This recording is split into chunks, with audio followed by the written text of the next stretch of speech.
Hi అండి, నా పేరు అమృత. నేను ఈరోజు మీతో ఇమ్యూన్ సిస్టమ్ గురించి షేర్ చేసుకుందామని అనుకుంటున్నాను. ఇమ్యూన్ సిస్టమ్ అంటే మన బాడీని ఏదైనా డిసీజ్ కానీ హార్మ్ఫుల్ ఆర్గనిజమ్స్ కానీ ఎఫెక్ట్ చేస్తే దాన్ని కౌంటర్ చేయడానికి యూజ్ అయ్యేది ఇమ్యూన్ సిస్టమ్. అంటే మన బాడీకి ఒక సెక్యూరిటీ ఫోర్స్ లాంటిది. ఇది 2 టైప్స్ ఉంటుంది: innate immune system and adaptive immune system. Innate immune system వచ్చేసి మనం పుట్టుకతో పాటు మనకు వచ్చేది. అది చాలా చిన్న చిన్న ప్రాబ్లమ్స్ని కౌంటర్ చేయడానికి యూజ్ అవుతుంది.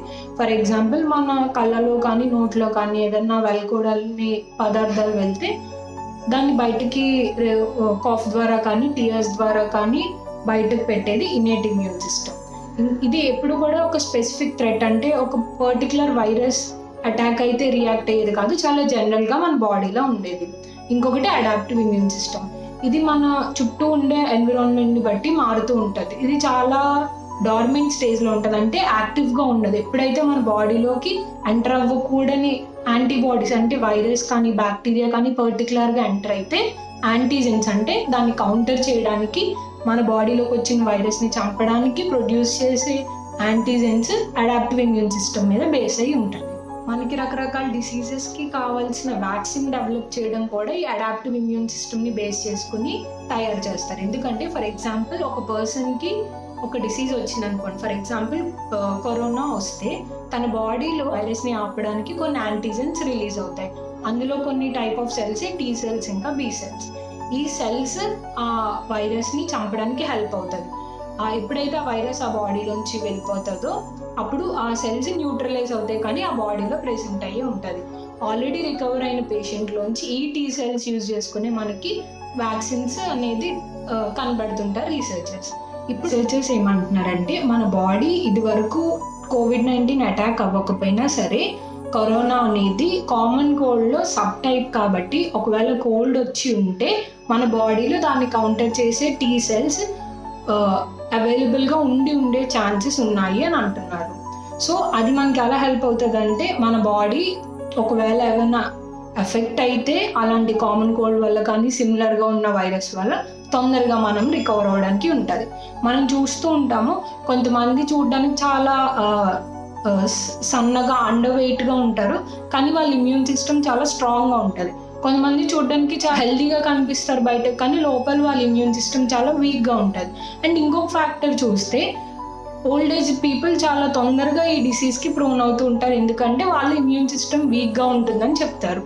కానీ ఒక యావరేజ్ పర్సన్ని ఒక యావరేజ్ అడల్ట్ని తీసుకుంటే తనలో ఎన్ని అయితే ఇమ్యూన్ సిస్టమ్కి ఇమ్యూనిటీకి కావాల్సిన సెల్స్ ఉంటాయో, ఒక ఓల్డ్ ఏజ్ పర్సన్లో కూడా ఇంచుమించుగా అన్ని నెంబర్ ఆఫ్ సెల్స్ ప్రెజెంట్ అయి ఉంటుంది. కానీ డిఫరెన్స్ ఎక్కువ వస్తుంది, అంటే ఈ సెల్స్ ఎలాగ పనిచేస్తున్నా అనే దాని మీద డిఫరెన్స్ వస్తుంది. మనం మన ఇమ్యూనిటీని, అంటే ఆ సెల్ ఫంక్షనింగ్ని ఎలా పెంచుకోవాలి అంటే మన హ్యాబిట్స్ ద్వారా. ఫర్ ఎగ్జాంపుల్, డైట్ తీసుకుంటే మనం తీసుకునే డైట్లో ప్రోటీన్స్ కానీ విటమిన్స్ కానీ బాడీకి ఎసెన్షియల్ అయ్యే న్యూట్రియంట్స్ని కానీ మనం ఎక్కువ తీసుకోవడానికి చూడాలి. ఇంకొకటి water. On an average daily 8 glasses of water తాగితే దానివల్ల మన బాడీలో ఉన్న టాక్సిన్స్ అన్ని వాటర్తో పాటు స్వెట్ ఆర్ యూరిన్ రూపంలో బయటకు వచ్చేస్తుంది. ఇంకొకటి exercise, both mental and physical exercise, అంటే మైండ్కి మెడిటేషన్ కానీ రిలాక్సేషన్ ఇచ్చే ఏదైనా ఎక్సర్సైజ్ చేయొచ్చు.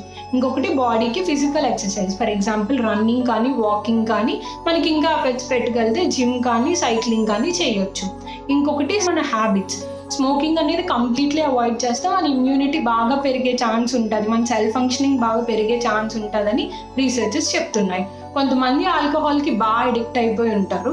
అలాంటి వాళ్ళు ఒకేసారి కంప్లీట్గా మానలేకపోతే స్టెప్ వైజ్ అన్నా సరే ఆల్కహాల్ అనేది తగ్గిస్తే మన ఇమ్యూనిటీ బూస్ట్ అవుతుందని కూడా రీసెర్చెస్ చెప్తున్నాయి.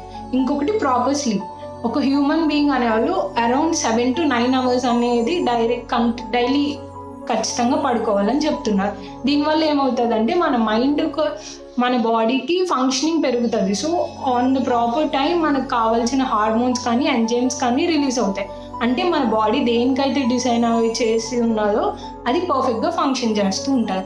సో ఇవన్నీ ఫాలో అవుతూ ప్లేసెస్లో అక్కర్లేని వస్తువులు ముట్టుకోకుండా ఎప్పటికప్పుడు మాస్క్తో కవర్ చేసుకుంటూ ఇలాంటి చిన్న చిన్న హ్యాబిట్స్ అన్ని మనం మన డైలీ లైఫ్లో అలవర్చుకుంటే ఖచ్చితంగా మన ఇమ్యూన్ సిస్టమ్ చాలా స్ట్రాంగ్గా ఉంటుంది. అలాంటి డిసీజెస్ వచ్చినా మన నుంచి తప్పు లేకుండా మనం కౌంటర్ చేయగలుగుతాం. ఇంకొకటి, ఇన్ని స్టెప్స్ చెప్పాము, అందులో మనం ఎన్ని వరకు ఫాలో అవుతామని అనిపించవచ్చు. నిజంగా మనం ఉండే లైఫ్ స్టైల్కి ఇలాంటివన్నీ ఫాలో అవడం చాలా కష్టంగా ఉంటుంది. ఎందుకంటే ఇంట్రెస్ట్ ఉండకపోవచ్చు, టైం ఉండకపోవచ్చు. కానీ మనం దీన్ని ఫేజెస్ వైజ్లో, అంటే ఫస్ట్ వీక్ ఆల్టర్నేట్ డేస్లో మనం ఎక్సర్సైజ్ చేయొచ్చు. ఫర్ ఎగ్జాంపుల్ మండే, వెన్స్డే అలాగా రోజు విడిచి రోజు మనం ఎక్సర్సైజ్ చేయడం స్టార్ట్ చేస్తే మనకి బర్డెన్గా ఫీల్ అవ్వకపోవచ్చు. ఇంకొకటి, కొంతమంది ఫ్రూట్స్ ఇష్టపడకపోవచ్చు. వాళ్ళు ఫ్రూట్స్ని జ్యూసెస్తో కానీ లేకపోతే నట్స్తో కానీ డ్రై ఫ్రూట్స్తో కానీ సప్లిమెంట్ చేసుకోవచ్చు. At the end of the day మనకి ఏది ఇంపార్టెంట్ అంటే మన బాడీకి కావాల్సిన న్యూట్రియంట్స్, రెస్ట్, వాటర్ ఇస్తే దాని ఫంక్షన్ అది చేయగలుగుతుంది. మనం కూడా మన బాడీకి ఎలాంటి డిసీజెస్ రాకుండా హ్యాపీగా ఉండగలుగుతాం. Thank you so much.